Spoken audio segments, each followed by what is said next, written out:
Peter Zalmayev is the director of Eurasia Democracy Initiative, and he joins us now live from Kiev. Welcome. How would you say this vote is being seen from outside Russia? Well, it is being seen as probably the least legitimate election in post-Soviet Russia's history. Mind you, this is the first time since 1993 that the OSCE, the Organization for Security and Cooperation in Europe, has refused to send its observers to the election. And the OSCE's mandate is to observe elections, and they have observed it elsewhere in Central Asian countries. And so this is quite a precedent. It is, I would also like to add that the European Parliament back on Wednesday passed a resolution. It's non-binding, but it's a resolution which recommends to the EU, to the executive body of the European Union, to not recognize the results of the elections as illegitimate. It goes even further and proposes sanctions to be placed in response to the arrest of Mr. Navalny, the designation of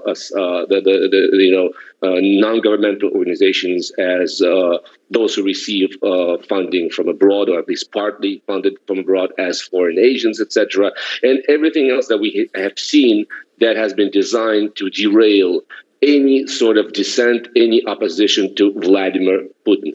Mm-hmm. So you refer to it as the least legitimate vote. Right. What changes then after this vote, Peter, in Russia, if at all, anything? Well, we're seeing a tightening of the screws. The round of repression has intensified, and this is partly in response to the, as was mentioned in your report earlier, the flagging popularity of Vladimir Putin personally, but also his political project, his party, United Russia, which, despite this, it's holding 75% of the seats in parliament. The popularity rating is set to be close to 29%. This is the lowest it has been ever. And therefore, we see a tightening of the repression in order to be able to win these elections. Imagine if Navalny was able to run in the elections. I wouldn't say that he necessarily would win, but he would definitely have a day. He would have a fighting chance in big cities like St. Petersburg and Moscow, which have been traditionally much more opposition-minded than ever.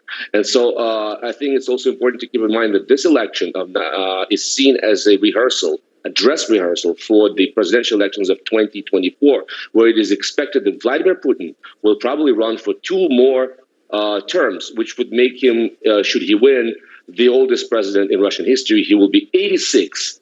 Actually 83, if he is to serve out the 2 terms in 2036. Peter, always great to get your analysis. Thank you so much, Peter Zalmayev.